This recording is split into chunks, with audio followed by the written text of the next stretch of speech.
72-তে যখন সংবিধান বানানোর জন্য একটা কমিটি বানানো হয়, ওই কমিটির প্রধান করা হয় ডক্টর কামাল হোসেনকে। আপনাদের কাছে আমার জিজ্ঞাসা, ডক্টর কামাল হোসেন চাইলে কি সংবিধান বানানোর সময় আল্লাহর কোরআনের আইনগুলো ঢুকানোর সুযোগ ছিল না? কিন্তু ঢুকাইছে? আল্লাহ কইছে চোর ধরে হাত কাটো। বেটা চাইলে কিন্তু আইনটা ঢুকাইতে পারত। বেটা ঢুকাইছে ব্রিটিশ আইন, চোর ধরে জেলে দাও। আমার প্রশ্ন, কোরআনের আইন থাকতে ব্রিটিশ আইন কেন দরকার? আপনাদের কাছে আমার জিজ্ঞাসা, কোরআনের আইন উত্তম না ব্রিটিশ আইন উত্তম? তো এই আইনটা তো ছিল, ডক্টর কামাল কেন ঢুকাইল না? কারণ আছে। কারণ হচ্ছে তারা জানে কোরআনের আইন যদি ঢোকে আর চোর ধরে হাত কাটা শুরু হয়, তাহলে তাদের মতো অসংখ্য রাজনীতিবিদ নিজের হাত থাকবে না। অধিকাংশ রাজনীতিবিদ ধান্দাবাজ। তারা দেশের টাকা চুরি করে বিদেশ পাঠায়, দেশের টাকা চুরি করে কানাডা বেগম পাড়া বানায়। সাবেক প্রধানমন্ত্রী শেখ হাসিনা উনি নিজেই কিন্তু বলেছেন উনার বাড়ির ফিয়ন কত কোটি টাকার মালিক। আমরা বলছি না, প্রধানমন্ত্রী বলছে। সাবেক প্রধানমন্ত্রী বললেন তার ফিয়ন 400 কোটি টাকার মালিক, এবং শেষে বললেন হেলিকপ্টার ছাড়া চলে না। এখন আপনারা বলুন তো, 400 কোটি টাকা চাকরি করে কামাইছে না চুরি করেছে? আগে শুনেছি, আর অগাস্টের 5 তারিখে আমরা চোখে দেখেছি জালেম কিভাবে লাঞ্ছিত হয়। আল্লাহ তাআলা এমনিতে গজব দেন নাই। এবার যা হয়েছিল অভাবনীয়, অকল্পনীয়।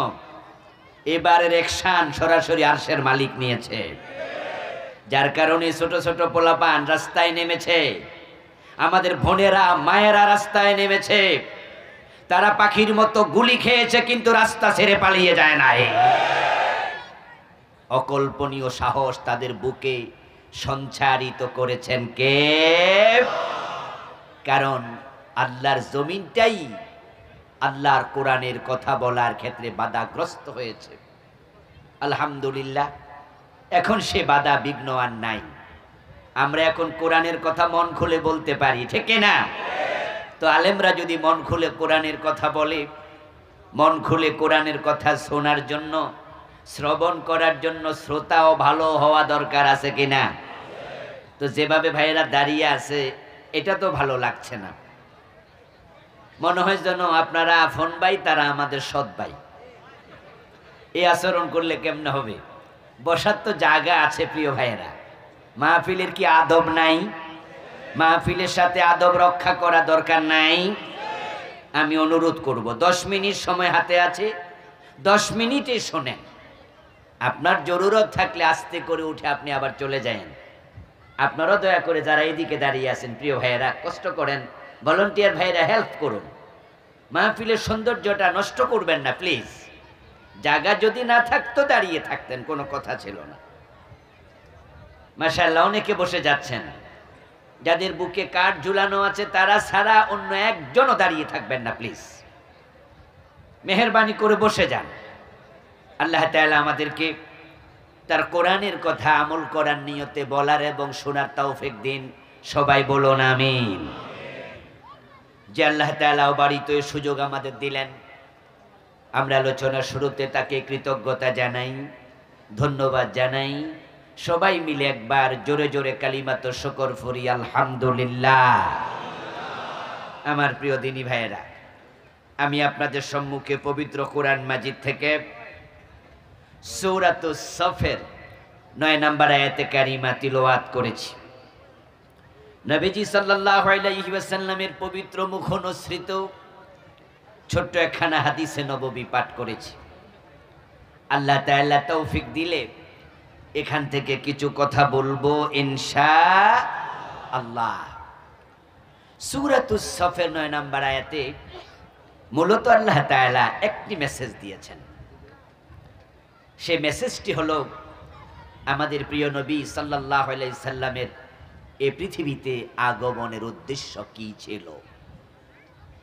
রাসূলুল্লাহকে আল্লাহ তাআলা পৃথিবীতে কেন পাঠিয়েছেন, উম্মতের এটা জানা দরকার আছে না নাই?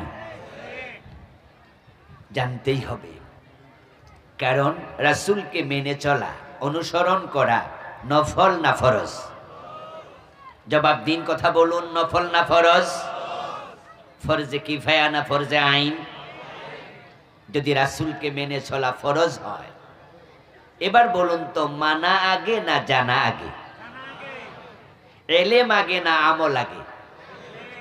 ইয়েস, আগে এলেম, আগে জানা। এজন্যই তো পবিত্র কোরআন মাজিদের যত হুকুম, যত বিধান আল্লাহ তাআলা নাজিল করেছেন, তার মাঝে এক নাম্বার হুকুমটাই ছিল ইকরা বিসমি রাব্বিকাল্লাযী খালাক, পড়ো তোমার রবের নামে যিনি সৃষ্টি করেছেন। প্রথম অর্ডারটি কেন হলো পড়ো? আমার প্রিয় ভাইয়ারা বলুন তো, জানার সাথে পড়ার সম্পর্ক আছে কিনা? না পড়লে জানবেন কেমনে? এখন বাংলাদেশের লোকেরা শুনে বেশি না পড়ে বেশি? এজন্যই তে দেশে এলেমের দন্যতা চলছে। আমরা সবাই শুনে শুনেই ইসলাম মানতে পছন্দ করি, অথচ শোনার চেয়ে পড়ার গুরুত্ব শতগুণ বেশি। আমার বন্ধুগণ, রাসূলুল্লাহ সাল্লাল্লাহু আলাইহি ওয়াসাল্লামকে অনুসরণ করা যদি ফরজ হয়, তাহলে তিনি কেন এসেছেন সেটা জানাও ফরজ। কারণ উনি যা বলবেন আমরা অনুসরণ করে তাই বলবো। উনি যা করবেন, রাসূল যা করেছেন আমরা তাই করব। রাসূল যখন করেছেন, যেভাবে করেছেন আমরা সেভাবে করব। রাসূলুল্লাহ সাল্লাল্লাহু আলাইহি ওয়াসাল্লাম আমাদের জন্য মডেল, আমাদের জন্য উসওয়া, কুদওয়া, নামুজাজ, আইকন, আইডল। তিনি ইমাম, তার জীবনটাই আমাদের জন্য অনুকরণীয়, অনুসরণীয়। উনার মতো করে জীবন না সাজালে জান্নাত পাওয়া যাবে না। আল্লাহ তাআলা বলেছেন, লাকাদ কানা লাকুম ফি রাসূলিল্লাহি উসওয়াতুন হাসানাহ। ও দুনিয়ার মানুষ, আমি রাসূলুল্লাহর জীবনে তোমাদের জন্য উত্তম আদর্শ রেখেছি। তার জীবনের লক্ষ্য, আমাদের জীবনের লক্ষ্য এক হওয়া লাগবে। উনি যেভাবে খেয়েছেন সেভাবে খাওয়া, এটা ইসলাম। উনি যেভাবে ঘুমিয়েছেন সেভাবে ঘুমাবেন, এটা ইসলাম। উনি ডান পা দিয়ে মসজিদে ঢুকেছেন, আপনিও ডান পাই দেবেন, এটা ইসলাম। টয়লেটে ঢুকতে উনি বাম পা দিয়েছেন, আপনি বাম পা দেবেন, এটা ইসলাম। উনি ডান হাতে খেয়েছেন, আপনিও ডান হাতে খাবেন, এটা ইসলাম। উনি মাগরিবের ফরজ 3 রাকাত পড়ছে, আপনি 4 রাকাত পড়লে হবে না, 3 পড়তে হবে, এটাই ইসলাম। উনি আল্লাহু আকবার বলে নামাজ শুরু করেছে, আপনি আল্লাহু আকবার বলে শুরু করবেন, এটাই ইসলাম। তিনি সালাম ফিরিয়ে নামাজ শেষ করেছেন, আপনিও তাই করবেন, এটাই ইসলাম। উনি আদালতে কোরআন দিয়ে ফয়সালা করছে, বিচার করছে। চোর ধরে হাত কেটেছে, ডাকাত ধরে শুলে দিয়েছে, জেনা করলে পাথর মেরেছে। আল্লাহর আইনে আপনি আদালতে বিচার করবেন, এটাই ইসলাম। দেশ যখন তিনি মদিনা 10 বছর পরিচালনা করছেন, মন মতো না কোরআনের আইন মতো? ঠিক আপনি যখন দেশ চালাবেন, আপনিও কোরআনের আইনে চালাবেন, এটাই ইসলাম। রাসূলুল্লাহ হলেন জীবন্ত কোরআন, নবীজি সাল্লাল্লাহু আলাইহি ওয়াসাল্লাম হলেন জীবন্ত ইসলাম। উনার জীবনটাই কোরআন, উনি কোরআনের জীবন্ত রূপ। একজন তাবী মা আয়েশার কাছে প্রশ্ন করেছিলেন, ও মা আয়েশা, নবীজিকে আমার দেখার সৌভাগ্য হয় নাই, আমি আপনার কাছে জানতে এসেছি রাসূলুল্লাহর চরিত্র আমল কেমন ছিল, যদি আপনি আমাকে একটু জানাতেন। মা আয়েশা তখন ওই তাবীকে প্রশ্ন করলেন, আফালাম তাকরাউল কুরআন, তুমি কি আল্লাহর কোরআন পড়ো নাই? আওয়ালাম তাকরাইল কুরআনা, তুমি কি কোরআন পড়োনি? ওই তাবি জবাব দেয়, হ্যাঁ আমি তো কোরআন পড়েছি। তখন মা আয়েশা বলেন, খুলুকুহুল কোরআন, কোরআন যদি পড়ে থাকো, রাসূলের চরিত্র কেমন আমার কাছে প্রশ্ন করার কোনো প্রয়োজন নাই, কোরআনটাই হলো রাসূলের চরিত্র। তিনি ওহির বাহিরে চলেন নাই, ওহির বাহিরে বলেন নাই, ওহির বাহিরে কোনো কাজ করেন নাই। কোরআন ছিল তার জীবনের একমাত্র পাথেয়। কোরআন যদি রাসূল মেনে চলে, উম্মত কোরআন মানা দরকার আছে না নাই? এবার আপনাদের কাছে আমার প্রশ্ন, আমরা ৫৪টি বছর বাংলাদেশ যেভাবে চলতে দেখছি, এ কোরআন দিয়ে আমাদের হাইকোর্ট চলে, সুপ্রিম কোর্ট, জজ কোর্ট, ম্যাজিস্ট্রেট কোর্ট, এ কোরআন দিয়ে আমাদের গণভবন চলেছে কোনোদিন? বঙ্গভবন, সচিবালয়, মন্ত্রণালয়, শিক্ষানীতি, অর্থনীতি, কোরআন দিয়ে কি চলেছে বাংলাদেশের রাজনীতি? তো রাসূল কোরআন মানলেন, আর আমরা উম্মত কোনো জায়গায় মানলাম না, শুধু মসজিদ আর মাদ্রাসায় কোরআন পড়ি, রমাজান আসলে খতম করি, অতটুকু করে উম্মত হওয়া যায় না। উম্মতের জীবনের বটম থেকে টপ, ফ্যানটা চালান, পাকঘর থেকে সংসদ ভবন, ব্যক্তি জীবন থেকে আন্তর্জাতিক বলয়, উম্মত থাকবে যেখানে আল্লাহর কোরআন থাকবে সেখানে। কোরআন হচ্ছে জীবন সমস্যার সমাধান। নবীজি সাল্লাল্লাহু আলাইহি ওয়াসাল্লাম এই পৃথিবীতে কেন এসেছেন এটা আমরা জানবো আজকে। এজন্যই জানবো উনার জীবনে উনি যা করেছেন আমরা ঠিক তাই করব, এটা আল্লাহর অর্ডার। আল্লাহ তাআলা বলেন, কুল ইন কুনতুম তুহিব্বুনাল্লাহ ফাত্তাবিউনি ইউহিব্বুকুমুল্লাহ। ও দুনিয়ার মানুষেরা, যদি তোমরা আল্লাহকে ভালোবাসতে চাও, আল্লাহর ভালোবাসা পেতে চাও, ফাত্তাবিউনি, ও নবী আপনি বলে দিন তোমরা আমি নবী মুহাম্মদকে অনুসরণ করো। ইউহিব্বুকুমুল্লাহ, যদি তোমরা রাসূলকে অনুসরণ করো তাহলে আল্লাহ নিজে তোমাদেরকে ভালোবাসবেন। সুবহানাল্লাহ পড়ে। আমার বন্ধু, আমার আল্লাহর ভালোবাসা না পেলে জান্নাত পাবেন না। নিশ্চয় আমরা আজকের মাহফিলে যারা এসেছি সবাই আল্লাহর জান্নাতে যেতে চাই, ঠিক না? জান্নাতে যাওয়ার শখ আছে না নাই? জান্নাতে যেতে চাইলে যাওয়া যায় না। জান্নাতে যেতে হলে নবীকে মানতে হবে, অনুসরণ করতে হবে। এই দেশে জান্নাতে যাওয়ার শখ আছে সবার, কিন্তু রাসূলকে অনুসরণ সবাই করে না। যে বিড়ি টানে গাঁজা খায়, ৫ ওয়াক্ত নামাজের ধারে ধারে নাম, ওই লোকটাও রাসূলের উম্মত দাবি করছে। এবং জিজ্ঞেস যদি করা হয় জান্নাতে যাবে নাকি, বলবে বলেন কি হুজুর যাব না মানি। তো জান্নাতে যাবে, তাহলে মসজিদে তো দেখি না।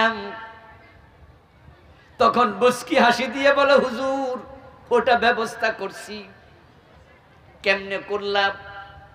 নামাজ না পড়েও জান্নাত যদি পাওয়া যায়, তাহলে ফজরের টাইমে শীতের মাঝে আমি কষ্ট করি কি খামাখা, একটু ব্যবস্থাটা কি আমার একটু শোনাও। তখন দোতরা কাঁদে নিয়ে গানে গানে আপনারে শোনাবে, আছেন আমার মুক্তার, আছেন আমার ব্যারিস্টার, শেষ বিচারের হাইকোর্টেতে তিনি আমায় করবে পার, আমি পাপী তিনি জামিনদার, টুনটুনা টুনটুন। এই জাতীয় গান বাংলাদেশে আছে না নাই? গান গাওয়ার গায়ক আছে কিনা? এ গান কি আমরা লিখছি নাকি? লেখক আছে না নাই? কেউ লিখেছে, কেউ গাইতেছে, কেউ বিশ্বাস করে বসে আছে তার পীর তাকে জান্নাতে নেবে, তাই আল্লাহকে সেজদা না দিয়া পীরের পায়ে সেজদা দিচ্ছে। যারা পীর সাহেবের পায়ে সেজদা দেয় ওরা কি জান্নাতে যাওয়ার শখ নাই?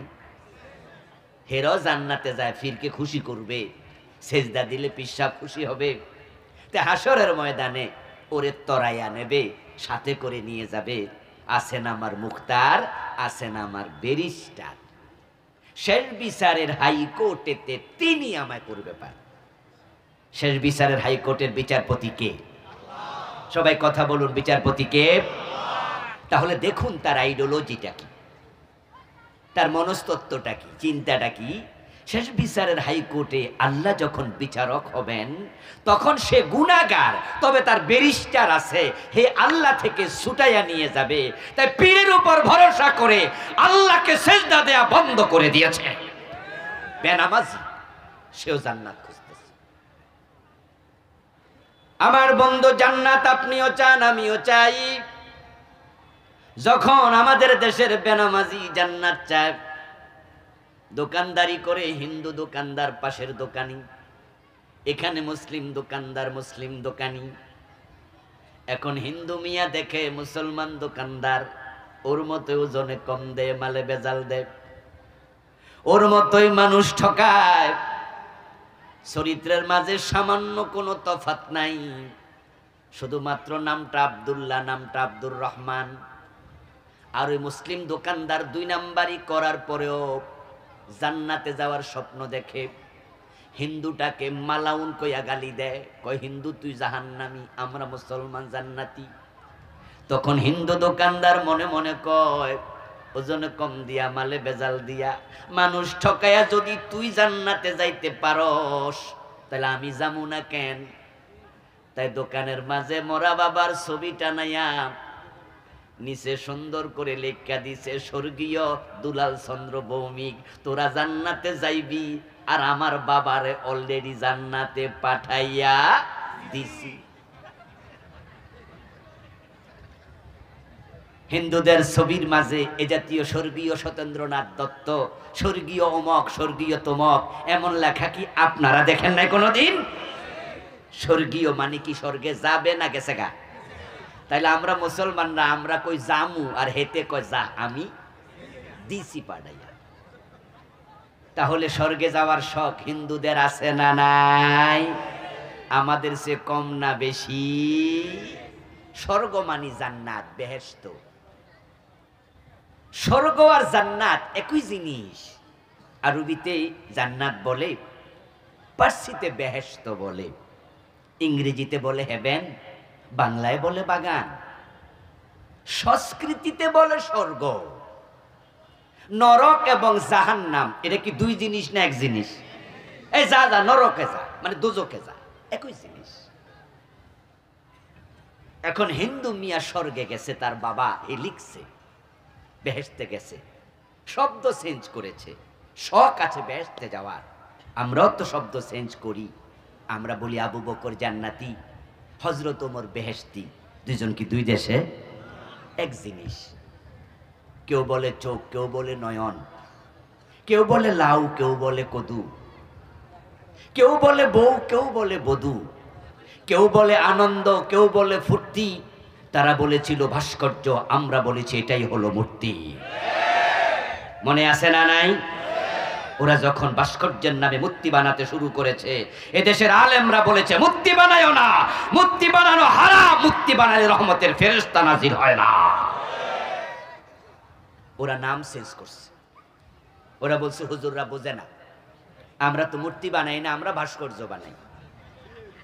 এবং শামীম ওসমান, নারায়ণগঞ্জের এমপি, তার একটি বক্তৃতা অনলাইনে আছে, আমি গত পরশুদিনও পেলাম, কে জানি নতুন করে ছাড়ছে। উনি অনলাইনে বলতেছে, তখন তিনি এক বক্তৃতা, ইসলাম কি আমরা বুঝি না? হুজুররা বলে আমরা মূর্তি বানাই, বঙ্গবন্ধুর ভাস্কর্যে হাত দিও না, দিলে গোটা থাকবা না। ইসলাম আমরাও বুঝি, দিনে 2 বার কোরআন শরীফ পড়ি, প্রতি রাতে 70-80 রাকাত তাহাজ্জুদ। কি মনে আসেনি আপনাদের? এক রাতে 80 রাকাত তাহাজ্জুদ কেমনে পড়ে আল্লাহ জানে। আর কি কইতে লাগছিল 8, হয়তো একটা শূন্য বেশি পড়া গেছে আর কি। উনিও বলতেছে যে হুজুররা নাকি ভুল বোঝে, মূর্তি আর ভাস্কর্য নাকি 1 জিনিস না। অন্দরে হাইকোর্ট দেখায়। মাওলানা মামুনুল হক ভাই বলেছিলেন, আমাদের এখানে পোস্তগলার মোড়ে বঙ্গবন্ধুর বিশাল মূর্তি বানিয়ে বসবে। এই বিশাল মূর্তির বিরুদ্ধে তিনি হুঙ্কার দিয়ে বলেছিলেন, যদি এখানে মূর্তি বসানো হয় এটা বুড়িগঙ্গায় ফেলে দেয়া হবে। এই কথা বলার কারণে মামুনুল হক ভাইকে ধরে বউ দিয়ে ধর্ষণের মামলা দিয়েছে। তারা ভাস্কর্যের নামে মূর্তি বানাইলই, বাড়াবাড়ি করলই। আমরা নিষেধ করেছি যে না, এটা করো না। এক জিনিস আপনারা বলুন তো, ভাস্কর্য আর মূর্তিতে আদৌ কোনো পার্থক্য আছে? ভাস্কর্যের চেহারা আছে কিনা? হাত আছে না নাই? পা আছে না নাই? নাক কান আছে কিনা? এগুলো কি মূর্তির মাঝে নাই? তো দুইটা কি দুই জিনিস না এক জিনিস? চালাকি করছে, চালাকি রেজাল্ট ভালো হয় নাই। 4000 কোটি টাকা খরচ করে বঙ্গবন্ধুর শত শত মূর্তি সারা বাংলাদেশে বানিয়েছে। এই বাড়াবাড়ি রেজাল্ট 5 তারিখে বাংলার দামাল ছেলেরা দেখিয়ে দিয়েছে। এক একটা মূর্তির গলায় রশি লাগাইয়া মাটিতে শোয়াইয়া দিছে, কোনোটার মাথায় উঠে প্রস্রাব করে দিয়েছে।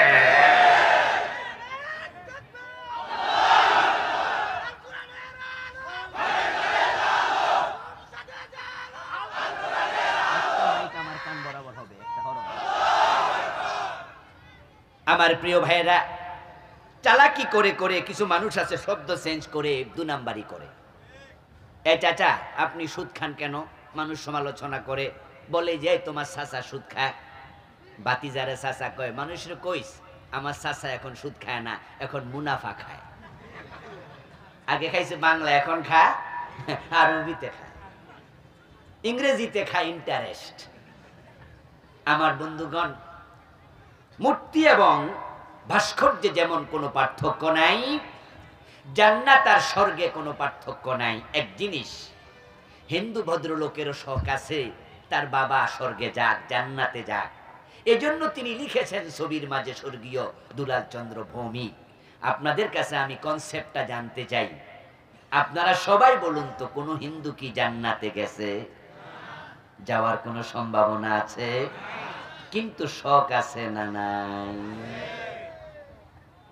এবার আপনাদের কাছে আসি।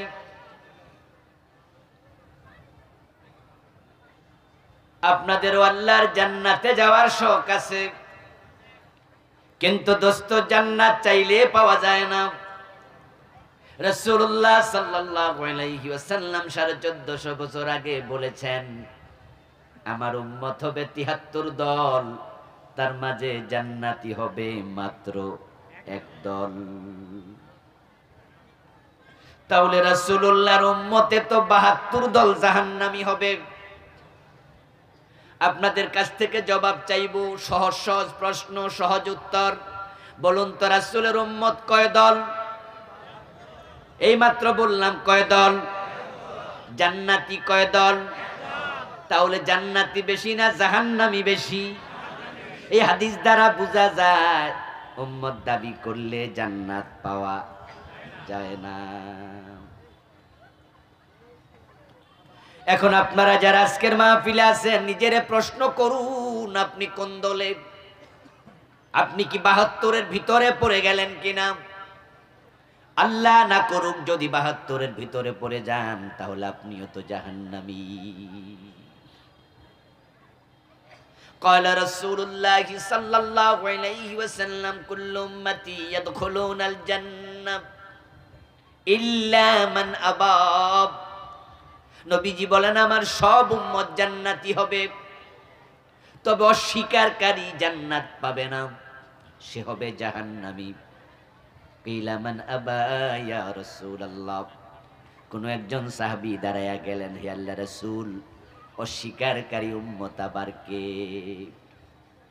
রাসূলুল্লাহ জবাব দেন, মান আতাআনি দাখালাল জান্নাত ওয়া মান আসানি ফাকাদ আবা।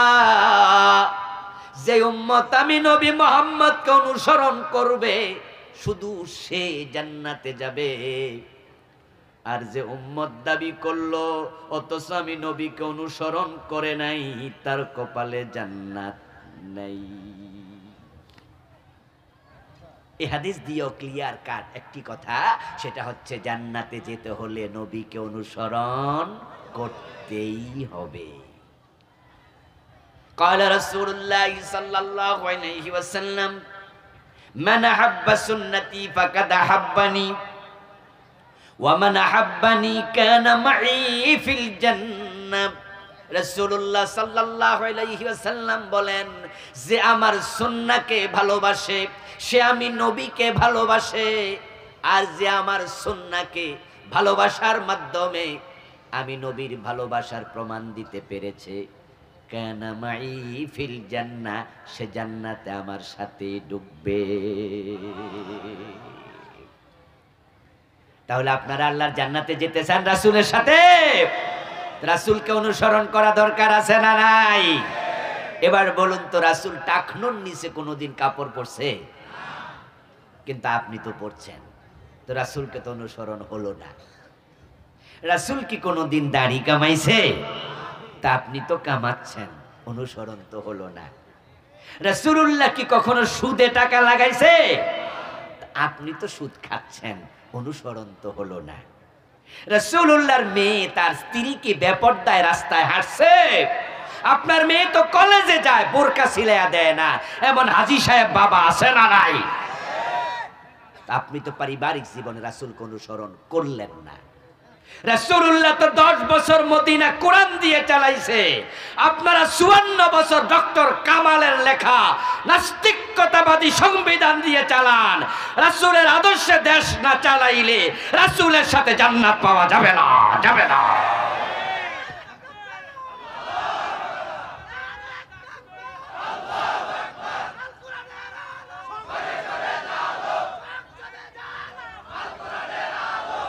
আমার প্রিয় ভাইরা, তাহলে আমরা যে কোরআনের আইনের কথা বলি, এটা রাসূলুল্লাহর জীবনে এই আমলটা আছে না নাই? রাসূল কোরআনের বাহিরে বলতেন না, কোরআনের বাহিরে চলতেন না, কোরআনে যা আছে হুবহু মানতেন। আল্লাহর হাবিব সাল্লাল্লাহু আলাইহি সাল্লাম হিজরত করলেন মক্কা থেকে মদিনায়। 17 মাস তিনি মসজিদ আকসার দিকে ফিরে নামাজ পড়লেন।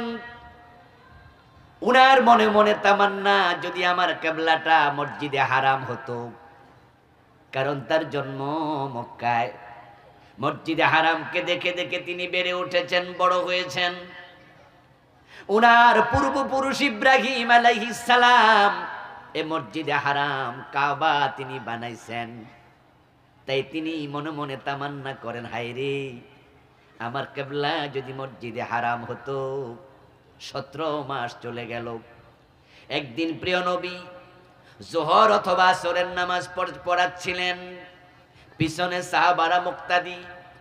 2 রাকাত নামাজ শেষ হলো, বাকি 2 রাকাত পড়ার জন্য আত্তাহিয়াতুর পর রাসূল দাঁড়ালেন। এই অবস্থায় জিবরিল আমিন আসলো, কোরআনের আয়াত আল্লাহ নাজিল করলেন, ফাওয়াল্লি ওয়াজহাকা শাতরাল মসজিদিল হারাম।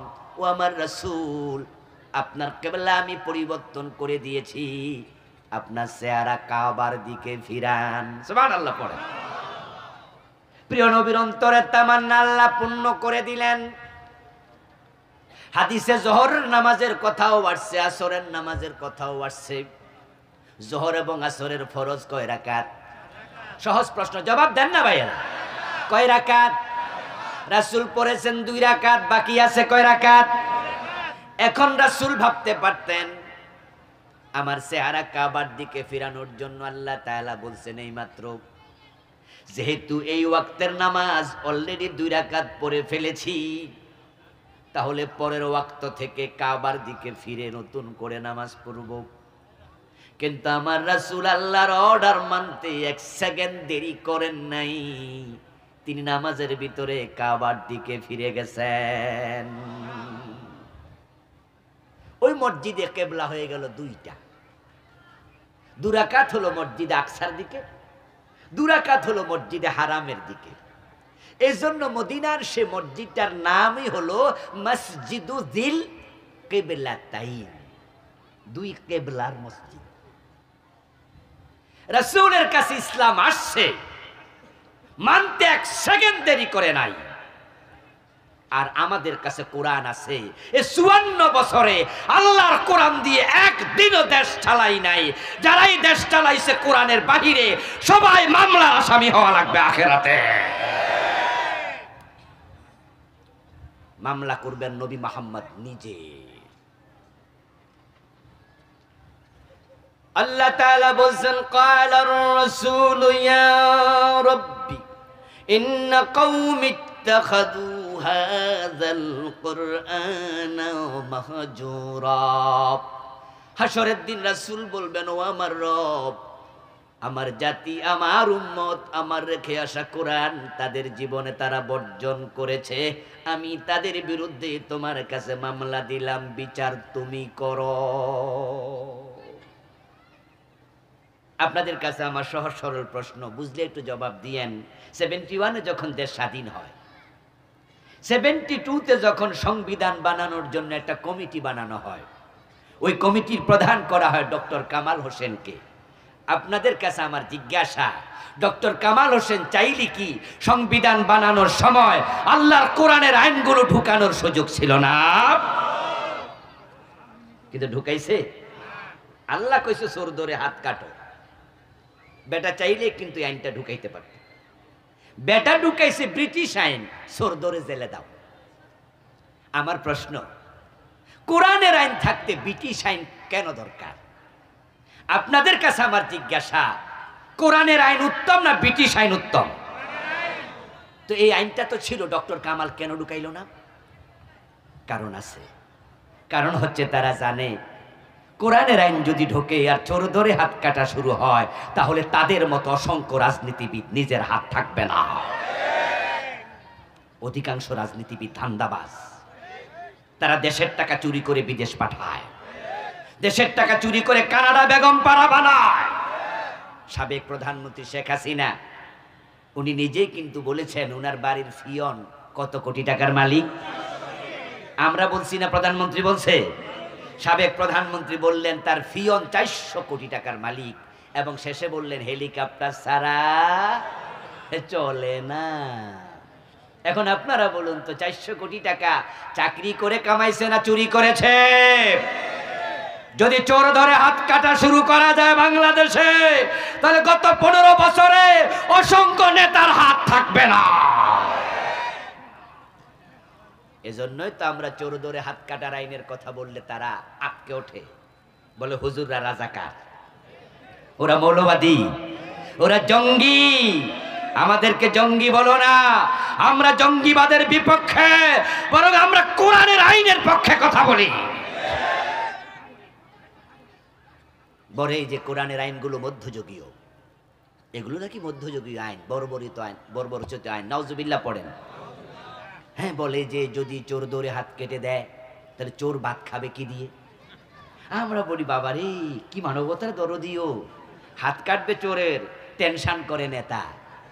আমরা কি নেতাদের হাত কাটতে বলেছি কোনোদিন? নেতাদেরকে আমরাও তো শ্রদ্ধা করি, আমরা তো চোরের হাত কাটতে বলি, নেতার হাত না। নেতা টেনশন করার কারণ, বাড়িতে আয়নার সামনে দাঁড়ালে আয়নার ভিতরে নেতাও চোর দেখতে পায়।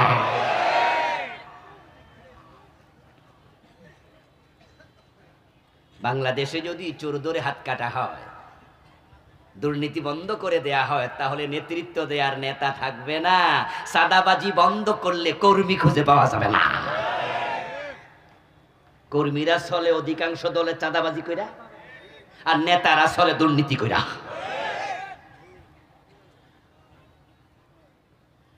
রাসূলুল্লাহ সাল্লাল্লাহু আলাইহি ওয়াসাল্লামের জীবনের লক্ষ্য কি? আল্লাহ তাআলা পবিত্র কোরআন মাজিদের 3টা সূরাতে বলেছেন। সূরাতুস সাফ আয়াত নাম্বার 9, সূরাতুল ফাত আয়াত নাম্বার 28, সূরাতুত তাওবা আয়াত নাম্বার 33। 3টি আয়াতে, 3টি সূরাতে আল্লাহ একই কথা 3বার বলেছেন। হুয়াল্লাযী আরসালা রাসূলাহু বিল হুদা ওয়া দীনিল হাক্কি লিইয়ুযহিরাহু আলাদ্দীনি কুল্লিহি। আমি রাসূলকে পাঠিয়েছি কোরআন দিয়ে, দ্বীনে হক ইসলাম দিয়ে। আমি আল্লাহর উদ্দেশ্য হচ্ছে আমার রাসূল জমিনে কোরআনের বিজয় করবে, ইসলামের বিজয় করবে। নবীর জীবনের লক্ষ্য ছিল ইসলামের বিজয়, ইসলামের বিজয়, ইসলামের বিজয়। ইসলামের বিজয় যদি না হয়, নবীর লক্ষ্যের সাথে তোমাদের জীবনের লক্ষ্য মিলবে না। রাসূলুল্লাহ হচ্ছেন ট্রেনের ইঞ্জিনের মতো। আর উম্মতগুলো হচ্ছে ওই ট্রেনের ডাব্বা, বগির মতো। ইঞ্জিন সামনে থাকে, বগি তার পিছনে থাকে। বলুন তো, যদি ইঞ্জিনের সাথে বগি যদি অ্যাটাচড না হয়, এটাকে শক্ত করে লাগানো না হয়, তাহলে কি বগি ইঞ্জিনের সাথে যায়? আর যদি লাগানো থাকে, তাহলে ইঞ্জিন যাবে যেখানে, বগিও যাবে সেখানে। রাসূলের জীবনের লক্ষ্যের সাথে যদি আমরা দিন বিজয়ের জীবনের লক্ষ্য বানাতে পারি, রাসূল টেনে টেনে জান্নাত পর্যন্ত নিয়ে যাবে।